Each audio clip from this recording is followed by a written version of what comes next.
Gold trusted gold buyers. మీరు తాకట్టు పెట్టిన బంగారాన్ని విడిపించి ఈ రోజు ఉన్న మార్కెట్ ధరకు కొనబడను. వాళ్ళు స్త్రీని ఓన్లీ ప్రొడక్షన్ మిషన్గా చూస్తూ ఉన్నారు. వాళ్ళు పిల్లల్ని పుట్టించి ఒక యంత్రంలాగా చూస్తూ ఉన్నారు. అంతకుమించి గొప్పగా ఏముంది? వాళ్ళు స్త్రీని గౌరవించిన సందర్భం ఏముంది? భారతదేశంలో హిజాబ్ కట్టుకుంటామంటారు, బుర్కా వేస్తామని చెప్తారు. ఇస్లామిక్ దేశం ఇరాన్లో ఏం పంచాయతీ నడుస్తుంది? కొమేనికి వ్యతిరేకంగా పంచాయతీ ఎక్కడ నడుస్తూ ఉంది? ఏం తీసేస్తున్నారు? ఆడపిల్లలు హిజాబ్ని పబ్లిక్లో ఇప్పుడు వారేస్తున్నారు. మాకు హిజాబ్ వద్దంటున్నారు, బుర్కాలు వద్దంటున్నారు. ఈడనేమో వీళ్ళు కావాలంటున్నారు. ఆచారాల పేరిట వీళ్ళు అరాచకాన్ని సృష్టించాలి. ఈ దేశంలో హిందువులని మైనార్టీలుగా చేయాలని చూస్తూ ఉన్నారు. రేపు మీ కూతురు పెళ్ళి అయ్యేసరికో, మీ మన్మరాలు పెళ్ళికి వచ్చేసరికో ఈ దేశం ఇస్లామిక్గా మారితే మీ కూతురు లేదా మీ మన్మరాలు భవిష్యత్తు ఏంది?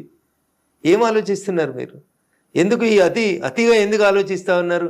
హిందుత్వం గురించి మాట్లాడితే తప్పు, వాళ్ళు 1/2 డజన్ మందిని కన్నా, డజన్ మందిని కన్నా వాళ్ళకి ఏం తప్పు లేదు, మనోళ్ళు మాట్లాడొద్దు జనాభా గురించి, మనోళ్ళు మాట్లాడొద్దు పిల్లల గురించి. ఇదేం రూలు?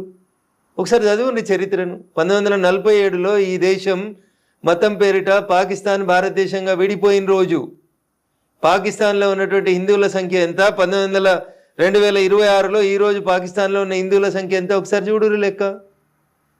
భారతదేశం విడిపోయిన రోజు భారతదేశంలో ఉన్న ముస్లింల జనాభా ఎంత, భారతదేశంలో ఉన్న హిందువుల జనాభా ఎంత చూడుండ్రి. ఇలా జనాభాలో ఎంత వ్యత్యాసం వచ్చింది. డెమోగ్రఫీ మారుతుంది అంటున్నా. నీ దేశంలో జనాభా లెక్కలు మారుతున్నాయి అంటున్నా. దాన్ని మతం లెక్కలకు మారుస్తున్నారు. రోడ్డు మధ్యలో ఒక 2 ఇటుకలు పెట్టి దానికి ఆకుపచ్చ రంగేసి ఒక ఆకుపచ్చ జెండా వేసి రోడ్డు వెడల్పు వేయడానికి వీల్లేదు అంటున్నారు. నీ గుడి ఉంటే జేసీబీలు వచ్చి, ఇటాచీలు వచ్చి, పోలీసులు వచ్చి తీసేసిపోతున్నారు. 4 ఇటుకలు పెట్టి ఒక ఆకుపచ్చ జెండా పెడితే, రోడ్డు మధ్యలో పెడితే దర్గా అంటే కనీసం దర్గాని ముట్టలేని పరిస్థితి భారతదేశంలో ఉంది. ఏం మాట్లాడుతున్నారు మీరు? నవనీత్ రాణా గారు మాట్లాడితే తప్పేముంది? 4గురిని కాకపోతే 6గురిని కనుమని చెప్తుంది. ఒక ఆడపిల్లగా, ఒక ఎంపీగా ప్రజాస్వామ్యంలో ఏం జరుగుతుందో ఆలోచించి మాట్లాడి ఉంటుంది. దాన్ని ఎందుకు తప్పు పట్టాలి? అసదుద్దీన్ ఓవైసీని ఆలోచించుకోమని చెప్పుండ్రి. మీరు మహిళల్ని ఎక్కడైనా గౌరవిస్తున్నారా? మహిళలకి సమాన హక్కులు ఉన్నాయా మీ దాంట్లో, మీ మతంలో? అది మాట్లాడమనుండ్రి. ఏదో ఒక రోజు ఈ దేశానికి హిజాబ్ కట్టుకున్న ఆడబిడ్డ ప్రధానమంత్రి అవుతుందని మాట్లాడతాడు. అరే మీ దారుసలాంలో నీ ఎంఐఎం పార్టీలో ఎవరున్నారో చెప్పు. 7 ఎమ్మెల్యేలు ఉన్నారు, ఒక మహిళకి ఇచ్చినవా? 4 5 ఎమ్మెల్సీలని చేసినావు, ఒక మహిళకి ఇచ్చినవా? నువ్వు వచ్చి ఎప్పుడో ఒకసారి ఈ దేశంలో హిజాబ్ కట్టుకున్న ఆడపిల్ల ప్రధానమంత్రి అవుతుందంటే దాని అర్థమైంది. కవిత గారు ఎందుకు ఆలోచించవద్దు? హిందువులు ఏం చెప్పదలుచుకున్నాడు ఆయన?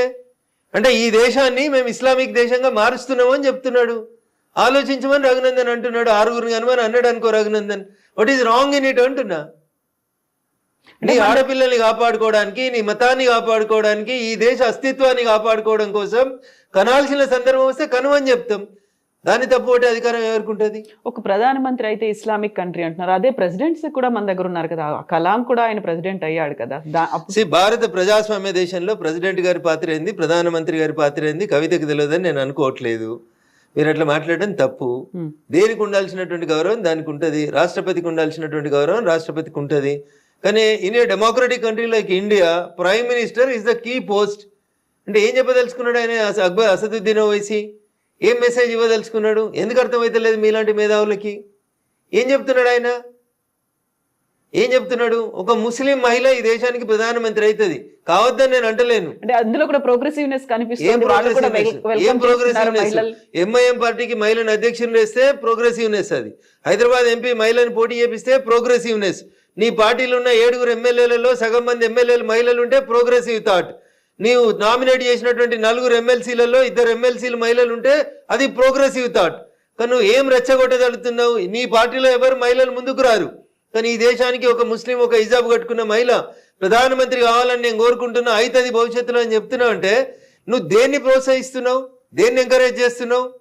మీ జనాభాను పెంచమని మీ వాళ్ళకి చెప్పకనే చెప్తున్నావు కదా.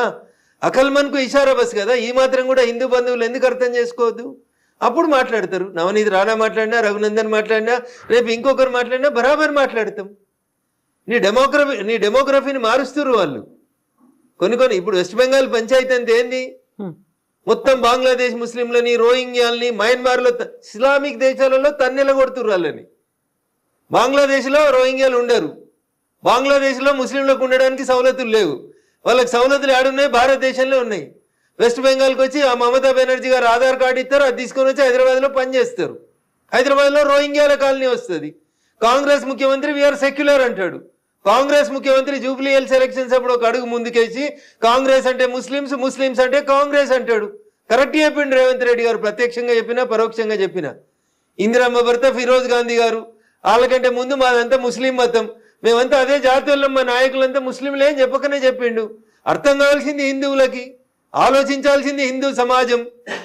70% నువ్వు తగ్గి 20% వాళ్ళు వస్తేనే ఇన్ని అరాచకాలు జరుగుతున్నాయి ఈ దేశంలో. బీహార్లో కిషన్గంజ్లో ల్యాండ్ మాఫియా ఇచ్చి హిందూ భార్యాభర్తల్ని కోసేసి భూములు ఆక్రమించుకొని పోతున్నారు. ఇవేవి మన మీడియా కనబడాయి, ఏవి మాట్లాడితే సెక్యులరిజం, మాట్లాడితే మత సామరస్యం, బొంద సామరస్యం. రేపు బొంద పెడతానికి జాగలు కూడా ఉండేవి మీకు, ఉంటే గింటే మా తరం మా తర్వాత తరానికి ఏమైనా ఉంటుండొచ్చు. ఇప్పుడు కూడా హిందువులు కోలుకోకపోతే, మేలుకోకపోతే, వాళ్ళ అరాచకాలు ఇట్లే కంటిన్యూ చేయనిస్తే ఇంకా మనం హిందువులు మైనార్టీలు అయితే ఈ దేశంలో ఈ దేశ చరిత్ర కష్టమవుతుంది, ప్రపంచంలో హిందుత్వానికి కష్టం వస్తుంది. కాబట్టి కొందరు మాట్లాడుతున్నారు, దాన్ని పాజిటివ్ అర్థం చేసుకోండి. నెగిటివ్ ఎందుకు తీసుకుంటారు? బరాబర్ మాట్లాడతారు, తప్పకుండా మాట్లాడతారు. మాట్లాడాల్సిన సందర్భం వచ్చినప్పుడు మాట్లాడతారు. నా మతాన్ని మాట్లాడుకోవాలన్న రోజు, నా మతాన్ని కాపాడుకోవాలనుకున్న రోజు బరాబర్ అందరం మాట్లాడతారు. కాకపోతే బీజేపీ అనగానే హిందూ మతం గురించి, కాంగ్రెస్ అంటే ముస్లిం అన్నట్టుగా అదే ముస్లింలకు అన్యాయం చేసినామా? మేము ఎక్కడన్నా సిలిండర్లు ఇచ్చేటప్పుడు మీరు ముస్లిం కాబట్టి మీకు సిలిండర్ ఇవ్వద్దని చెప్పినామా? మేము ఎక్కడన్నా రోడ్ వేసేటప్పుడు ఇదంతా ముస్లిం బస్ ఈడ రోడ్ వేయకమని చెప్పినామా? ఏం మాట్లాడతారు కవిత గారు? బైన్సాల చూడు ఏం జరుగుతుందో. ఎంఐఎం మేయర్ అయితే హిందువుల ఇళ్ళ దిక్కు రోడ్ వేయ అంటాడు, నల్లా నీళ్ళు ఇయ్య అంటాడు. ఒకసారి చూడు ఏం జరుగుతుందో. బైన్సాకు ఇంటర్వ్యూ చేయండి ఒకసారి, తెలుస్తుంది. సకినాల మీద ఏం చేసిరో చూడు, హిందువుల మీద దాడులు ఎట్లా జరిగినాయో చూడు బైన్సాలో. ఇవేవి పనికిరావు మనకి. వాటి గురించి రఘునందన్ ఎందుకు మాట్లాడతాడు అంటాడు వాడు బైన్సాకి వెళ్ళి. ఎవరు మాట్లాడాలి? రఘునందన్ మాట్లాడకపోతే నువ్వు మాట్లాడు. బైన్సాలు ఉన్న హిందువులు మాట్లాడుండ్రి. బైన్సా పీస్ఫుల్గా ఉందా చెప్పుండ్రి. బైన్సాలో హిందువులు ముస్లింల సంఖ్య సమానమైనప్పుడు హిందువుల పట్ల ముస్లింల వ్యవహారం ఎట్లుందో అడుగుండ్రు ఒకసారి. ఇవెందుకు అడిగారు? ఇవెందుకు ఆలోచించారు? ఒక్కసారి ఎవరో ఒకరు మాట్లాడగానే దాన్ని భూతద్దంలో పెట్టి ఎందుకు చూస్తుంది మీడియా? బరాబర్ మాట్లాడతాం. నా మతానికి కష్టం వచ్చినప్పుడు, నా మతం మీద దాడి జరుగుతున్నప్పుడు, ఈ మతం ఉనికికే ప్రమాదం వచ్చినప్పుడు మాట్లాడకపోతే ఇంకెప్పుడు మాట్లాడతారు? ఇంత మాట్లాడుతున్నటువంటి ఆర్ఎస్ఎస్ చీఫ్ మోహన్ భాగవత్ ఆయన పెళ్లి చేసుకోలేదు, ఆయనకు పిల్లలు లేరు, బట్ వాళ్ళే ఎందుకు మాట్లాడుతున్నారు? ఇప్పుడు మీకు బాధ్యత లేదు, మీరు బాధ్యతగా వ్యవహరించారు. బాధ్యతగా ఉండాల్సిన మీడియా బాధ్యత తీసుకోదు. వారు ఈ దేశం కోసం తన జీవితాన్ని అంకితం చేసి దేశం కోసం పనిచేస్తూ ఏది మంచి ఏది చెడు అని చెప్తున్నారు. హిందుత్వాన్ని కాపాడకపోతే ఏం నష్టం జరుగుతుందో చెప్తున్నారు. దానికి పెళ్ళే కావాల్సిన అవసరం ఏముంది? 4 పెళ్లిళ్ళు చేసుకున్నటువంటి అసదుద్దీనో 5 పెళ్లిళ్ళు చేసుకున్నటువంటి ఇంకొక ఆయన్నో వాళ్ళ మతం గురించి మాట్లాడతలేరా? ఆడ తప్పెందుకో కనబడతలేదు మీకు. మరి వీడు ఏకపత్ని వ్రతుడు కాదు, వీడు ఇట్లా సిద్ధాంతాలు వల్లిస్తాడని చెప్పిరా? మీరు పెళ్లి చేసుకోకపోవడం నేరమా? దేశం కోసం జీవితాన్ని అంకితం చేయడం నేరమా? అట్లాంటి వాళ్ళు అంకితం చేసిరు కాబట్టి మీలాంటి వాళ్ళు కళ్ళు తెరుచుకోవాలని కోరుకుంటున్నాం కదా. కాకపోతే వాళ్ళు మాట్లాడుతున్నారు, వాళ్ళకి లేరు, వాళ్ళు పెళ్లి చేసుకోలేదు కదా, ఇంకొకరిని ఎవరినో కనమని చెప్పే బదులు వాళ్ళ ఇంట్లో వాళ్ళు చూసుకోవచ్చు కదా అనే ఒక మాట ఉంటుంది కదా. తప్పేముంటుంది దాంట్లో అంటున్నా. వాళ్ళు 100% ఈ దేశ హితం కోరుతూ మాట్లాడుతున్నారు. వాళ్ళు హిందూ సమాజ హితం కోరి మాట్లాడుతూ ఉన్నారు. దాంట్లో వారికి స్వార్థం ఎక్కడుంది? రఘునందన్ రావు వారికి ఒక కుటుంబం ఉండి, వారికి ఒక కొడుకునో ప్రధానమంత్రినో ముఖ్యమంత్రిని చేయాలనే స్వార్థం ఉండి మాట్లాడితే దాన్ని తప్పు పట్టాలి. అరే నేను పుట్టింది ఈ దేశం కోసం, నేను చచ్చేది ఈ దేశం కోసం అని అన్నీ వదిలేసి సర్వసంగ పరిత్యాగులై 24/7 ఈ దేశం కోసం, హిందుత్వం కోసం ఆలోచించే మోహన్ భగవత్ గారులను పట్టుకొని మీరు పెళ్లి ఎందుకు చేసుకోలేదు, మీరు మాకు ఎందుకు బోధిస్తున్నారు అని అడిగితే నన్ను అడుగుమంటే ఇంకో మాట్లాడుతా. అన్నం తింటురా గడ్డి తింటురా అని కూడా అడుగుతాను నేను. వారు ఏం చెప్తున్నారు? వారి కోసం పనిచేయమని అడుగుతుండ్రా? జెండా కోసం పనిచేయమని అడుగుతుర్రా? దేనికోసం పనిచేయమని అడుగుతున్నారు? ఎవరి కోసం పనిచేయమని అడుగుతుండ్రు? ధర్మాన్ని రక్షించమని చెప్పురు. ఆ ధర్మం ప్రపంచానికి అవసరం అని చెప్తున్నారు. దాంట్లో తప్పేం కనబడింది మీకు? కూడా ఒకరే. సో నేను తెలియక చేసిన పొరపాటు, అది సరిదిద్దుకోవడానికి అవకాశం వచ్చింది కాబట్టి నా కూతురికి చెప్పిన, 3 గాను 4 గాను బిడ్డ. ఇప్పుడు 2 ఆడపిల్లలు, ఆ తర్వాత ఇంకిద్దరినైనా కానీ తల్లి అని చెప్పినాను. నష్టమేం లేదు అని చెప్పినాను. What is wrong in it? నేను పొరపాటు చేసినాను, నాకు తెలియక చేసినాను, నేను సరిదిద్దుకుంటున్నాను. That's great.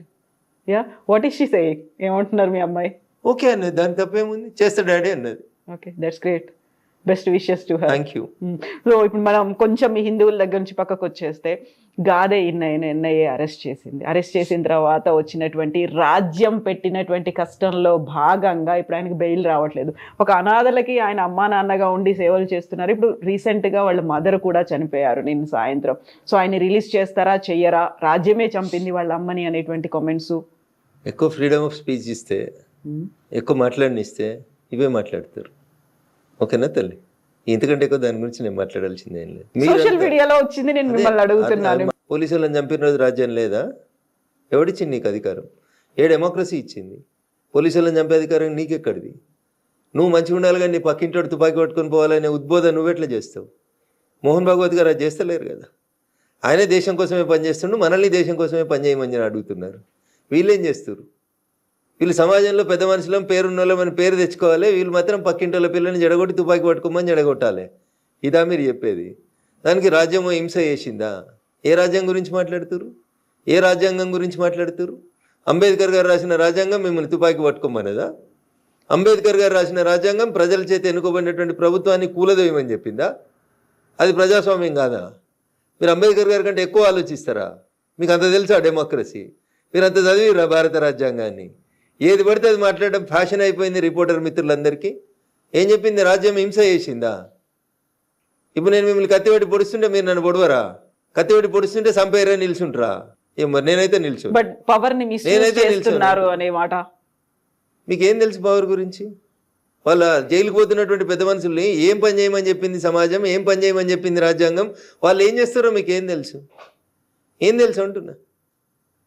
ఏం తెలుసు అని మాట్లాడుతున్నారు మీరు? ఎవరి గురించి తెలుసు మీకు? చనిపోయిన ప్రొఫెసర్ గురించి తెలుసా? బతుకున్న ఇన్నయ్య గారి గురించి తెలుసా? ఎవరి గురించి తెలుసు మీకు? ఏం తెలుసు మీకు? ఏం తెలుసు చెప్పుర్రి? వాళ్ళు ఏం పని చేసిరో చెప్పుర్రి. ఏం తెలియకుండా ఏదో మీదికి చూసుకొని వచ్చి మాట్లాడితే ఎట్లా? ఒకసారి డీప్గా పోయి చూడుండ్రి. వాళ్ళు పుట్టింది ఎక్కడ, పెరిగింది ఎక్కడ, వాళ్ళు ఏం చేసిరు, వాళ్ళ జీవితకాలంలో ఏం జరిగింది ఒకసారి గమనించుండ్రి. ఏం తెలుసు అని మాట్లాడతారు? భారత రాజ్యాంగాన్ని గౌరవించిన వాళ్ళని రాజ్యాంగం ఎట్లా గౌరవిస్తుంది? భారత రాజ్యాంగం మీద విశ్వాసం లేదు, ప్రజల చేత ఎన్నుకోబడిన ప్రభుత్వం మీద విశ్వాసం లేదు, మేము ప్రభుత్వాన్ని కూలదోస్తాం, ప్రభుత్వం మీద తుపాకులు పట్టుకొని యుద్ధం చేస్తాం అంటే ఏం చేయాలి ప్రభుత్వం? ఏం చేయాలి ప్రభుత్వం? ఏం చెప్పారు అంబేద్కర్ గారు? 5 ఏళ్ళకు ఒకసారి ఓటేయమన్నారు.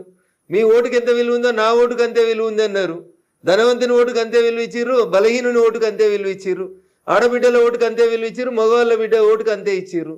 ఆ డెమోక్రటిక్ వేలో ఎన్నుకోబడినటువంటి భారత ప్రభుత్వాన్ని ఎవరో 4 లేదా 40 మంది లేదా 4000 మంది తుపాకులు కట్టుకొని కూలగొడతాం, కాల్ చేస్తాం, పడగొడతాం, అమాయకులందరినీ చంపేస్తామంటే చూస్తూ కూర్చోవడాన్ని రాజ్యం ఎట్లంటారు? రాజ్యం డ్యూటీ చేయాల్సిందే కదా. భారత రాజ్యాంగం ఏం చెప్తుంది? ప్రజల చేత ప్రజల కొరకు ప్రజలే ఎన్నుకున్నటువంటి ప్రభుత్వం ప్రజల్ని కాల్ చేస్తుంటే ఏం చేయాలి? కాల్ చేస్తుంటే చూస్తూ కూర్చోవాలా? ఏంది రాజ్యం బాధ్యత? ఏంది? మీకు ప్రొటెక్షన్ ఇచ్చుడు కాదా? మిమ్మల్ని ఇట్లా మాట్లాడిస్తుంది అంటే ప్రభుత్వమే కదా మీకు రక్షణ ఇస్తుంది కాదా? భారత ప్రజాస్వామ్యానికి వ్యతిరేకంగా మాట్లాడుతున్న వాళ్ళని, హింసని ప్రేరేపిస్తున్న వాళ్ళని, నేను మంచిగా ఉండాలి కానీ పక్కింటోడు తుపాకీ పట్టుకోవాలని కోరుకునేటోళ్ళని ఖచ్చితంగా రాజ్యం శిక్షిస్తుంది. సో ఇప్పుడు అందులో మీరున్నా ఎవరున్నా ఎల్లయ్యున్నా మల్లయ్యున్నా శిక్షించబడతారు. జనజీవన స్రవంతిలోకి వచ్చారు. ఆ తర్వాత 100కు పైగా పిల్లలకి ఆయన ఒక ఆశ్రమం కట్టించి చేస్తున్నారు. ఒక సేవలు చేస్తున్నటువంటి ఒక పర్సన్ ని తీసుకెళ్లిపోయారు. So I don't want to comment anything more than this. Okay, మీకేం తెలియదు కాబట్టి మీరు అట్లా మాట్లాడుతున్నారు. మాకు తెలుసు కాబట్టి మేము మాట్లాడదు కాబట్టి మాట్లాడుతున్నాం. ప్రభుత్వం తన పని తాను చేసుకోబోతుంది. ప్రస్తుతం వారి కేసు కోర్టు ముందు ఉంది. నేను ఇంతకంటే ఎక్కువ మాట్లాడలేదు. సో ఫోన్ ట్యాపింగ్ కేసు కూడా ఇప్పుడు మళ్ళీ కేసు సుప్రీంకోర్టు దగ్గరే ఉంది. ఆయనకు బెయిల్ ఇవ్వాలా వద్దా అనేది ఇప్పుడు ప్రభాకర్ రావు సిఐబి మాజీ చీఫ్ ఆయన దగ్గర ఏమవుతుంది అనుకుంటున్నారు ఈ కేసుల్లో? జడ్జి గారు ఏం చెప్తే జరుగుతుంది. Oh no, not that bail case, overall గా ఏం జరగబోతుంది? ఫోన్ ట్యాప్ ఏం జరగదు, ఇలాగే స్టేటస్ కోర్ అట్లనే ఉంటుందా? సినిమాలు నడిచినట్టు పుష్ప 1, పుష్ప 2, పుష్ప 3 నడిచినట్టు, లేకపోతే కోడలు దిద్దిన సంసారం, అత్త దిద్దిన సంసారం అని తెలుగు సీరియల్ టీవీలలో నడిచినట్టు, అట్లా పేపర్ వాళ్ళకి వార్తలు అయినప్పుడు ఒక బ్రేకింగ్ అన్నట్టు, ప్లేట్ బ్రేకింగ్. రఘునందన్ రావుకి నోటీసులు ఇచ్చిన సిట్ అంతే. ఇంకా ఏమైనా జరిగేది ఉంటే 2 ఏళ్ళకెళ్ళి ఎందుకు జరగలేదు? బువ్వ ఉడికిందా లేదా 2 మెతుకులు చూస్తే తెలుస్తుంది. ఈ ప్రభుత్వం ఏం చేస్తుందా చేయదా అనేది గరానే పడుతుంది కదా. 2 ఏళ్ళకెళ్ళి దిగుతూనే ఉన్నారు కదా. 1వ సిట్టు, 2వ సిట్టు, 3వ సిట్టు, 4వ సిట్టు, ప్రభుత్వం పోతుంది, అయిపోతుంది. ఇంకో 3 ఏళ్ళ పడేది ఇట్లనే కంటిన్యూ అవుతుంది. అంతకంటే గొప్పగా ఏమవుతుంది అని మీరు కలగంటారు. ఎప్పుడు నేను చెప్తా, ఏం చేయగలుగుతారు వాళ్ళు? ఏం చేయలేరు. ఎందుకంటే ఇప్పుడు వాళ్ళు కూడా ట్యాపింగ్ చేస్తారు కాబట్టి. మీది అవుతుందా? అవుతుంది, డెఫినెట్గా అవుతుంది. నా ఫోన్ ట్యాప్ కదని మీరు ఎందుకు అనుకుంటారు? అప్పుడు వాళ్ళు చేసిరు, ఇప్పుడు వీళ్ళు చేస్తున్నారు. కాకుండా మీరు ఇప్పుడు బీజేపీ ఎంపీగా ఉన్నారు, రాష్ట్ర ప్రభుత్వం అయితే ఏమవుతుంది? అప్పుడు బీజేపీ రాష్ట్ర అధ్యక్షుడు ఉన్న బండి సంజయ్ ఫోన్ ట్యాప్ చేయలేదా? కిషన్ రెడ్డి గారు ఫోన్ ట్యాప్ చేస్తలేరా? చేస్తూనే ఉంటారు అంతే. వాళ్ళకి నచ్చకపోతే అది ఒక రకమైనటువంటి ఇది అన్నట్టు పోలీసులు చేసేటువంటి ఒక డ్యూటీ అది అంతే.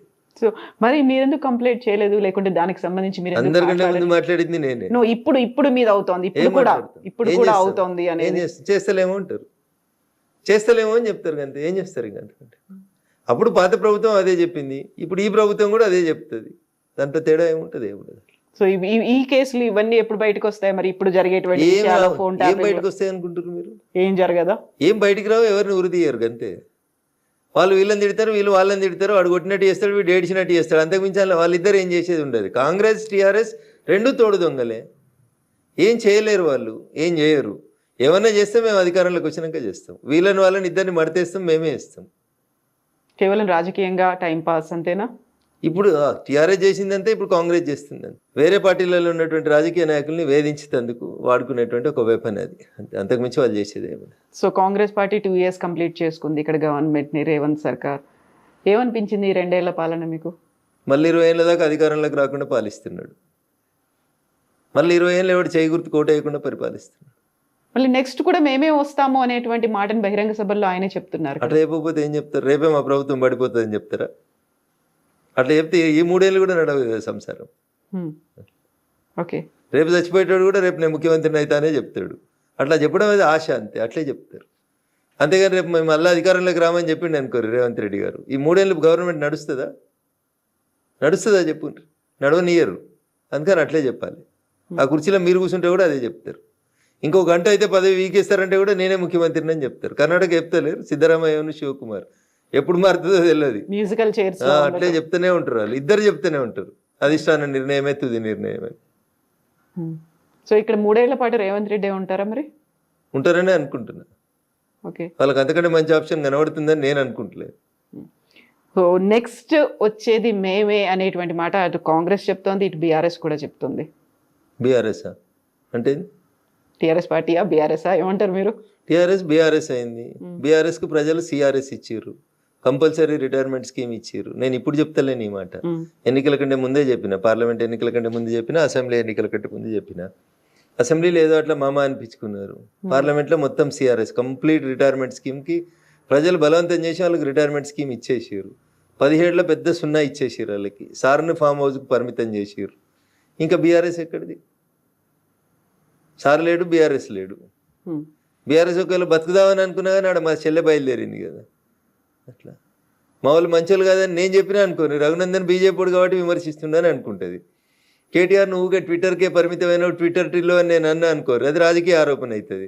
అదే కవిత చెప్పింది అనుకోర్రి, మా అన్నకి ఏం శాతం కాదు ట్విట్టర్లో పెట్టుడు తప్పితే ప్రజలకు వచ్చి ఉద్యమం చేయరని కవిత అన్నది అనుకోరు, జనం ఏం అర్థం చేసుకుంటారు? రఘునందన్ రావు నోట్లకి ఎలా మాట వస్తే వీడు రాజకీయంగా అంటుండే అనుకుంటారు. కవిత అంటే కవిత చెప్పింది వాస్తవమే, కవిత ఆ ఇంట్లోకెళ్ళి వచ్చిన బిడ్డ కదా, కవిత చెప్పిందంటే కరెక్ట్ అనుకుంటా. కవిత చెప్పిన మాటలన్నీ కరెక్టే అని మీరు అనుకుంటున్నారా? నేనైతే అనుకుంటున్నా, మీరు అనుకుంటలేరా? అందులో టీఆర్ఎస్ నుంచి బీఆర్ఎస్ దాకా ఎందుకు మార్చారో అనే మాటతో పాటుగా కేసీఆర్ బయటికి రాకపోతే మీరు అంత స్మూత్ గా మాట్లాడుతున్నారు. ఏం బీకి కట్టలు కట్టిరని మీరు తెలంగాణ నిడిచిపెట్టి దేశంలో రాజకీయం చేస్తామని ఒక ఆడపిల్ల అడిగింది. ఎవడన్నా ఉంటే చెప్పురు సమాధానం దానికి. తెలంగాణలో మీరు తెలంగాణకి ఏం పీకి కట్టలు కట్టిరని ఏదో టీవీ ఛానల్ ఇంటర్వ్యూలో చెప్పలే కవిత గారు. ఆ కవిత నిండు శాసన మండలిలో చెప్పింది, on the floor of the house చెప్పింది. దానికి ఒక్కడన్నా సమాధానం చెప్పిండా? ఎందుకు పంజాబ్లో రైతులకు పైసలు ఇచ్చిరో అని అడిగింది, చెప్పిర్రా? తెలంగాణలో రైతులు చచ్చిపోతే ఏం చేసిరో అని అడిగింది, తెలంగాణ ఉద్యమకారులకు ఏమి ఇచ్చిరో అని అడిగింది. సరిపోదా సమాధానం? మూతోడు ప్రశ్నలు అడుగుతుంది కదా. శంకరమ్మ అనేటువంటి మలిదశ తెలంగాణ ఉద్యమాన్ని మలుపు తిప్పినటువంటి సోదరుడు శ్రీకాంతాచారి తల్లిని టీఆర్ఎస్ ఎలియాస్ బీఆర్ఎస్ ఎట్లా వంచింది కవిత అంటే, ఇక్కడ గన్ పార్క్లో నిలబెట్టి కాల్ చేయాలి వాళ్ళని, 2 గన్మెన్లను పంపించి. రేపు అమరవీరుల స్తూపం సెక్రటరియట్ ముంగట కట్టిన అమరవీరుల స్తూపం ఓపెనింగ్ ఉంటే ఎంత చిల్లరగాళ్ళు అంటే, మళ్ళీ చెప్తున్నా, ఎంత చిల్లరగాళ్ళు అంటే ఆ పదం కూడా వాళ్ళకి చిల్లరనే, ఇంకా అది చాలా ఎక్కువ వాళ్ళకి. ఆమెను ఎమ్మెల్సీ చేస్తున్నామని టీవీలలో బ్రేకింగ్ న్యూస్లు నడిపించి, ఆమెకి 2 గన్మెన్లను పంపించి అమరవీరుల స్తూపం ఓపెన్ చేసినాక ఆమెకి ఎమ్మెల్సీ ఇవ్వలేదు. ఇంతకంటే నీతి మాలినటువంటి పార్టీ ఏమైనా ఉంటుందా చెప్పుండ్రి? మీలాగా జ్యూస్ తాగలేదు శ్రీకాంత్ సారి, మీలాగా పెట్రోల్ పోసుకొని అగ్గిపెట్టే మర్చిపోలేదు, మీలాగా ఏదో జోక్ కోసం అగ్గిపెట్ట పోసుకొని పెట్రోల్ పోసుకొని అంటు పెట్టుకోలేదు. ఆయనే మలిదశ తెలంగాణ ఉద్యమాన్ని మలుపు తిప్పిన శ్రీకాంతాచారి తల్లికి ఏమిచ్చినావు నువ్వు? ఏమిచ్చినావు 10 ఏళ్ళ నీ పాలనలో? 10 పైసలు ఇచ్చినావా నువ్వు? నీ కొడుకుని ఎమ్మెల్యేని చేసుకున్నావు, మంత్రిని చేసుకున్నావు. నీ అల్లుని ఎమ్మెల్యేని చేసుకున్నావు, మంత్రిని చేసుకున్నావు. నీ బిడ్డను ఎంపీని చేసినావు. ఎంపీ ఓడిపోతే ఎమ్మెల్సీ చేసినావు. ఎంత దోసుకున్నావో లెక్కలేనంత దోసుకున్నావు. ఒక్క తల్లి తన కడుపు కోత మాలిదశ తెలంగాణ ఉద్యమాన్ని మలుపు తిప్పిన శ్రీకాంతాచారి తల్లికి నీ 10 ఏళ్ళ టెన్యూర్లో ఎమ్మెల్సీ పదవి ఇవ్వడం చేత కానీ మిమ్మల్ని ఏమనాలే? ఇట్టిట కొట్టుకునేటోళ్ళు అనాలి మిమ్మల్ని. ఆ పదం కూడా నా నోట్లకెళ్ళి అనడం దారుణం. ఇంకా ఏం బతుకులు మీ? ఏం బతుకులు అంటున్నా? ఎగిరెగిరి పడుతూ మాట్లాడతారు కదా మీ. ఏం బతుకులు మీ? ఎప్పుడన్నా ఆలోచించిర్రా మీరు? శ్రీకాంతాచారి పెట్రోల్ పోసుకొని తగలబడుతుంటే మేము అందరం డిఆర్డిఓ దగ్గర నపోలోకి పోతే నేను ఎట్లాగో చచ్చిపోతే నాకు తెలుసన్నా, తెలంగాణ వచ్చేదాకా కొట్లాడు రే అని అడిగిండు మమ్మల్ని. వచ్చిండు కదా అదే రోజు ఈ కేటీఆర్ వచ్చిండు, అదే హరీష్ రావు వచ్చిండు. ఏమైంది మీకు? అన్నం తింటురా అసలు? ఆ తల్లికి ఎమ్మెల్సీ ఇవ్వడానికి మీకు కష్టమా? పక్క పార్టీలకు వెళ్ళి తీసుకొచ్చుకున్న దొంగలకు ఎమ్మెల్సీలు ఇస్తారు, రాజ్యసభలు ఇస్తారు, అమ్ముకుంటారు మీరు పదవుల్ని. కడుపు శోకం, కంఠ శోష. శ్రీకాంతాచారి తల్లికి ఎమ్మెల్సీ ఇవ్వవా 10 ఏళ్ళల్లా? ఏం తప్పు అడుగుతురు? ఎవరు తప్పు అడుగుతురు? నీ బిడ్డను తీసుకొచ్చి ఆగమాగం ఎమ్మెల్సీ చేస్తావు కదా. శంకరమ్మని ఎందుకు చేయవు? నువ్వు ఇచ్చిన రాజ్యసభలు ఎవరికి ఇచ్చినావు? ఎవరు రాజ్యసభలు? నీకు పైసలు ఇచ్చేటోళ్ళు, నీకు దోషి పెట్టేటోళ్ళు, నీకు కంపెనీలు ఇచ్చేటోళ్ళు, గీళ్ళకి నువ్వు రాజ్యసభలు ఇస్తావు. ఎందుకు శంకరమ్మకి ఎందుకు వెళ్ళా రాజ్యసభ? ఏం తక్కువ చేసింది మలిదశ తెలంగాణ ఉద్యమానికి శంకరమ్మ? సో ఇప్పుడు మీరు ఒక మాట ఈ మధ్య కాలంలో అన్నారు, ఘర్ వాపసి, బీజేపీని వదిలి కాంగ్రెస్ లోకి వెళ్ళిన వాళ్ళు మళ్ళీ తిరిగి వస్తున్నారు, వచ్చే ఆలోచన నేను వస్తున్నారు అని చెప్పలే, వచ్చిర్రు అని చెప్పలేదు, రావాలని కోరుకుంటున్నా అని చెప్పిన. ఎందుకంటే మీరు మమ్మల్ని వద్దనుకొని పోయిన తర్వాత జరిగిన పరిణామాలన్నీ మీరు ఆలోచించుకొని విఘ్నతతోటి, అక్కడ మీకు ఏం గౌరవం లేదు, గుర్తింపు లేదు కాబట్టి వెనక్కి వస్తే ఇక్కడ కొంచెం గౌరవం, గుర్తింపు ఉంటుంది, రండి మిత్రులారా అని చెప్పిన మాట వాస్తవం. కాకపోతే అధికార కాంగ్రెస్ పార్టీని వదిలిపెట్టి మళ్ళీ బీజేపీకి వస్తారంటారా? ఎప్పుడు పుట్టి మునుగుతుందో తెలియనప్పుడు ఆ పుట్టిలో ఎవరు ట్రావెల్ చేస్తారు కవిత గారు? గోదావరి నడి మధ్యలో ఉన్నారు, పుట్టికి రంధ్రం పడ్డది, పుట్టి ఎప్పుడు మునుగుతుందో తెలియదు. అట్లాంటప్పుడు ఎందుకుంటారు అందులో? ఎవరుంటారు? రాజకీయ నాయకుడు అనేటోడు తానున్న పార్టీ బతకాలి, తాను బతకాలి, ప్రజలకు సేవ చేయాలని అనుకుంటే ఆలోచించుకుంటాడు. మునుగాలే చావాలనుకుంటే నేనేం చేస్తా కవిత గారు? సో రాష్ట్రంలో ఉన్న కాంగ్రెస్ పరిస్థితి ఎట్లా ఉంది, దేశవ్యాప్తంగా ఉందా మొత్తం? సో దేశంలో కాంగ్రెస్ ఉందా? 28 రాష్ట్రాల్లో 3 రాష్ట్రాలకు కన్ఫైన్ అయిన వాళ్ళు ఉన్నారా? ఏ రాష్ట్రంలోనే పోటీ చేస్తే సింగిల్ డిజిట్ వచ్చిందా? ఢిల్లీలో 3 సార్లు అసెంబ్లీకి ఎన్నికలు జరిగినాయి, ఒక్క సీట్ అన్నా గెలిచిర్రా కవిత గారు? దేశ రాజధానిలోనే లేరు మీరు, ఇంకేడుంటారు తల్లి మీరు? ఏడున్నారు వాళ్ళు? తెలంగాణలో ఏదో అధికారంలోకి వచ్చారు. ఎందుకు వచ్చారు? టీఆర్ఎస్ చేసిన తప్పులకి. భారతీయ జనతా పార్టీ ఆ రోజు కొంచెం 1-2 జరగరాని సంఘటనలు పార్టీలో జరగడం వల్ల అట్లా అయింది. అట్లా అంతకుమించి కాంగ్రెస్ ఎక్కడ తెలంగాణలో? కర్ణాటకలో కాంగ్రెస్ వచ్చినాక తెలంగాణలో కాంగ్రెస్ బతికింది. అంతకుముందు కాంగ్రెస్ ఎక్కడుంది? ఎవరు ఆలోచించారు కాంగ్రెస్ గురించి? కొట్లాడింది మేము, యాంటీ టీఆర్ఎస్ వేవ్ని తయారు చేసింది మేము, టీఆర్ఎస్ను దించాలనే ఆలోచన ప్రజలకు కల్పించింది మేము, టీఆర్ఎస్ని దించవచ్చు అని చెప్పింది దుబాకు ఉప ఎన్నిక ఫలితం. ఇవి కదా. అంతకుముందు అది పెద్ద శత్రు దుర్భేద్యమైన కోట కదా. వాళ్ళు సిట్ అంటే మీరు సిట్టు, వాళ్ళు స్టాండ్ అంటే స్టాండు, వాళ్ళు రాహుల అంటే రాహులు, వాళ్ళు ఎంకన్నా అంటే ఎంకన్నా. అంతకుమించి ఏం నడిచింది? అప్పుడు ఏం నడవలే కదా. మేం కదా మొదలుపెట్టింది, బీజేపీ వాళ్ళం కదా. దుబ్బాకలు కొట్టినా, హుజరాబాద్లో కొట్టినా, ఇంకేం చేసినా మేం కదా టీఆర్ఎస్ని ఢీ కొట్టగలుగుతాం, టీఆర్ఎస్ని దించగలుగుతాం అనే ఒక వాతావరణాన్ని క్రియేట్ చేసింది మేం కదా. మేము 3 రాళ్ళు పెట్టినాం, అండబెట్టినాం, నీళ్లు పోసినాం, ఎసరేసినాం, బియ్యం పెట్టినాం, అన్నం వండుకొని కాంగ్రెస్ వాడు తినిపోయింది అంతే. అండ దించడంలో మేము 1 నిమిషం ఆలస్యం చేసినాం అంతే, వాళ్ళు ఎత్తుకుపోయారు గద్దల్లాగా. సో ఆలస్యాన్ని సెటరేట్ చేసుకున్నారా మీరు అనే అనుకుంటున్నాం. మొత్తం అంతా అప్పుడు గతంలో వచ్చినటువంటి 1-2 ప్రాబ్లమ్స్, సమస్యలు అన్నారు, అవన్నీ కూడా సరిదిద్దుకునే ముందుకు పోతున్నాం. జరిగిన పొరపాట్లను సరిదిద్దుకొని ముందుకు పోతుంటేనే పార్టీలైనా మనుషులైనా ముందుకు పోతూ ఉంటారు. మా వల్ల జరిగిన ఏంది అనేది మాకు అర్థమైన తర్వాత అవి మళ్ళీ జరగకుండా వాటిని సరిదిద్దుకునే ముందుకు పోతారు. దానికి సంబంధించి మొత్తం గ్రౌండ్ లో ఆ ప్రాపర్ గా ప్రిపరేషన్స్ అనేవైతే ఉన్నాయో, ఒక్కొక్క అడుగు పేర్చుకుంటూ వెళ్ళేట్టుగా సమన్వయం. ఎలక్షన్స్ అంటే ఏంది తల్లి చెప్పు? ప్రజలు తీసుకునే నిర్ణయం, ప్రజల్ని ప్రభావితం చేయాల్సినటువంటి అంశాలు ఏంది, చేస్తున్న అంశాలు ఏంది, ప్రజలకు మనం ఎట్లా దగ్గర కావాలి, ప్రజలకు మనం ఎట్లా మేలు చేయాలి, ప్రజల్ని ఎట్లా సేవ చేయాలి, ప్రజల మన్ననలు ఎట్లా పొందాలి. ఇంతకు మించి మీరు అనుకున్నట్టు మేము మందు వంచలేము, మేము పైసలు వంచలేము.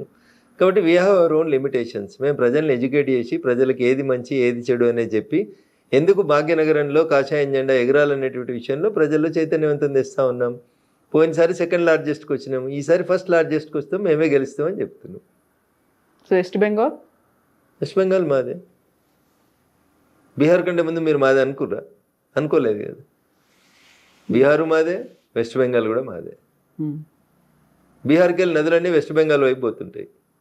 సో బీహార్లో మొదలైంది, వెస్ట్ బెంగాల్లో ముగుస్తుంది. Okay. So special intensive revision మీద విపరీతమైనటువంటి కామెంట్లు వస్తున్నాయి, వ్యతిరేకత వస్తుంది, భిన్నమైనటువంటి అభిప్రాయాలు, విమర్శలు ఇవన్నీ కూడా ఉన్నాయి కదా. థర్డ్ ఫేజ్ తెలంగాణలోనే ఉండబోతోంది అనేది ఎలక్షన్ కమిషన్ అనౌన్స్ చేసింది. ఇక్కడ ఎన్ని బోగస్ ఓట్లు ఉన్నాయని మీరు అనుకుంటున్నారు? ఇప్పుడు నేను ఉదాహరణకి నా మెదక్ పార్లమెంట్ పరిధిలో పటాన్చెరు అసెంబ్లీ నియోజకవర్గ పరిధిలో ఐలాపూర్ అనే ఒక విలేజ్ ఉంది. This is an open challenge to the media.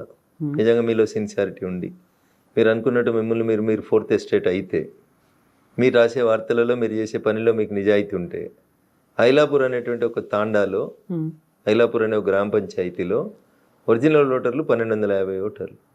ఎన్నికల సందర్భంగా ఆ ఓటర్ల సంఖ్యను 2700 పైచిలకు పెంచారు. సో డబుల్ కంటే ఎక్కువ ఉన్నారు. శ్మశానంకు నెంబర్ వేసి, వాటర్ ట్యాంక్ నెంబర్ వేసి, గ్రామ పంచాయతీకి నెంబర్ వేసి, నేను రాహుల్ గాంధీ గారిలాగా వేగ ఆరోపణ చేస్తలేను. రాహుల్ గాంధీ ఒక ఇంట్లో 290 ఓట్లు ఎట్లుంటాయంటే అమిత్ షా గారు పార్లమెంట్లో సమాధానం చెప్పారు. అట్లా రఘునందన్ సమాధానం చెప్పించుకోవడానికి అబద్ధం కోసం చెప్తలేడు. ఐలాపూర్లో పటాన్చెరు అసెంబ్లీ నియోజకవర్గం పరిధిలోని అమీన్పూర్ మున్సిపాలిటీ కిందికి వచ్చే ఐలాపూర్ అనే గ్రామ పంచాయతీ గతంలో ఉన్నటువంటి దాంట్లో ఒరిజినల్గా 1250 ఓట్లుంటే వాటిని 2750 ఓట్ల దాకా పెంచారు. ఇవన్నీ బోగస్ ఓట్లని అప్పుడున్నటువంటి సర్పంచ్ గారు, ఎంపీ ఎన్నికల కంటే ముందు నేను, జిల్లా కలెక్టర్ గారు, అంటే తహసీల్దార్ గారు, ఆర్డీఓ గారు, జిల్లా కలెక్టర్ గారు, ఆఖరికి రాష్ట్ర ఎన్నికల కమిషన్ కూడా కంప్లైంట్ ఇచ్చినాం కవిత గారు. ఎప్పుడు ఎంపీ ఎలక్షన్. సో ఇవన్నీ కూడా జిహెచ్ఎంసీ ఎలక్షన్స్ ముందే అయితే జరగవు, నెక్స్ట్ రాబోయేటువంటి అసెంబ్లీ ఎన్నికల కోసమే జరుగుతాయి కదా. ఇప్పుడు వచ్చే ఫస్ట్ నుంచి ఏమి ఉన్నట్టుంది కదా, తెలంగాణలో కూడా ఏప్రిల్ 1 నుంచి ఏమి ఉన్నట్టుంది కదా సార్. జరుగుతుంది కంపల్సరీ, అన్ని రాష్ట్రాల్లో జరుగుతుంది, ఇక్కడ కూడా జరుగుతుంది. తెలంగాణ ఏం దానికి అతీతం కాదు, భాగ్యనగరం ఏం దానికి అతీతం కాదు, అంతటా జరుగుతుంది సార్, దేశవ్యాప్తంగా సార్ జరుగుతుంది. ఎవరికి ఇష్టమైనా కష్టమైనా జరుగుతుంది. సో హైదరాబాద్ కంటే భాగ్యనగరం అనడానికే మీరు ఇష్టపడతారా? ఇది భాగ్యనగరం కదా, ఒకప్పుడు భాగ్యనగరం, ఇప్పుడు కూడా భాగ్యనగరం, భవిష్యత్తులో కూడా భాగ్యనగరంగానే పేరు కొనసాగాలని కోరుకుంటాం. మారుతుందా మీ బీజేపీ వచ్చిన తర్వాత? మీ కాదు మన అన్నారు, తప్పకుండా మారుతుంది. నేను అనేది మీ బీజేపీ అన్నా, నేను మన బీజేపీ అని నేను అనలేను కదండి.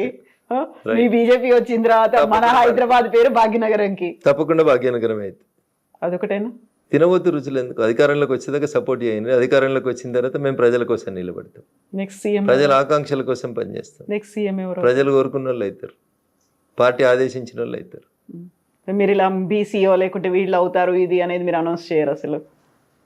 రాష్ట్ర పార్టీ తీసుకునే నిర్ణయం కాదు అది, కేంద్ర పార్టీ తీసుకునే నిర్ణయానికి ప్రతి బీజేపీ కార్యకర్త కట్టుబడి ఉంటారు.